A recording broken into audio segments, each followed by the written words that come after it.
Breaking: he just called for Trump's life and proved he's prepared to kill him, won't stop. It's been a frightening week for Americans after Muslims across the country are making good on their threats to violently retaliate after President Trump announced he'd be moving the U.S. Embassy to Jerusalem.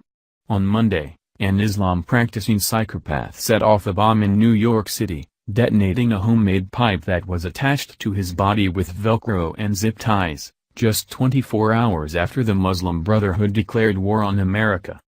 Now these unhinged barbarians are setting their sights on the President of the United States after a chilling directive has just come down from one of their key leaders, that's putting the White House on full alert today. Muslims understand fully that to take down America they must infiltrate every facet of our society, and thanks to Barack Obama letting them pour into our country under the guise of being war-torn migrants, and then dumping billions of dollars into the pockets of the Muslim Brotherhood, that's exactly what they've been able to do. The Muslim Brotherhood has been quietly blending into our society for 30 years in anticipation of 0 hour when their sleeper cells would be activated for a full confrontation in the form of violent terror attacks. This violent trend we've seen over the past several months lends credence to the fact that Muslims are now in the final phase of bringing down our country, where over the weekend Muslims flocked to New York City, vowing that the army of Muhammad would be returning. Now Obama's Muslim Brotherhood agents who he's been secretly funding for years have just set their sights on President Trump, as their desire for Islamic domination will not be quenched until the blood of Americans are flowing in the streets. Muslim Brotherhood agent Nidal Sakr, who now resides in South Florida, is vowing that it's just a matter of time before Trump is executed by their people.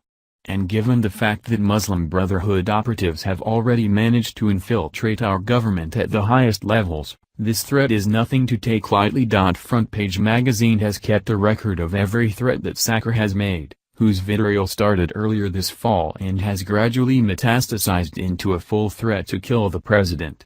They reported. On October 19, from a location in Huntington Beach, California, Nidal Mohammed Sakr issued the following in a tweet about Donald Trump: "Get rid of Saab. Impeach or else." The next day, Sakr reiterated his threat with even more obscenity. He tweeted, "Get rid of the MF. Impeach or else." 10 days later, on October 30, Sakr dropped the warning and outright called for the death of President Trump. He tweeted, "Execute Saab traitor Donald Trump."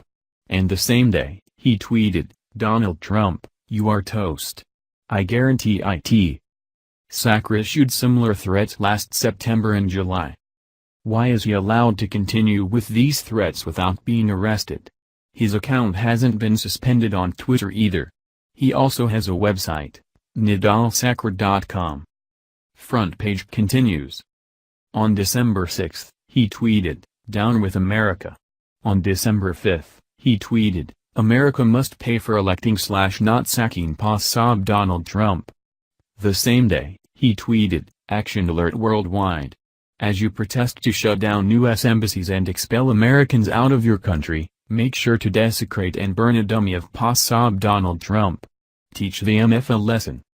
Previously, in September, Sakr tweeted a graphic depicting Jerusalem, a Palestinian flag, and a hand gripping a bloodied knife with the description in Arabic, "Strike back and raise the flag above and across Jerusalem." This latest threat on the president's life falls directly on the shoulders of Barack Hussein Obama, who not only dumped billions at the terror group, but established their legitimacy and frequently invited their agents to the White House to hang out.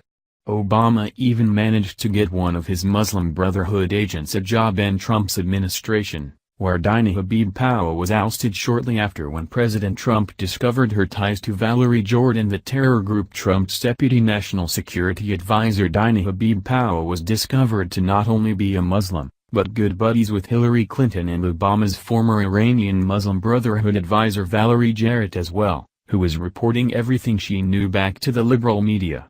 Trump promptly fired Powell after discovering she the one behind Obama's coup, and the series of leaks coming from the White House. It's time for Americans to wake the hell up and realize there's an active mission underway for terrorists to seize power, as their sleeper cells have now been activated. And now that the Muslim Brotherhood has literally declared war on America and is vowing to kill President Trump, it's apparent that the masks are off, and their guise for blending into our society as peaceful Muslims is now over.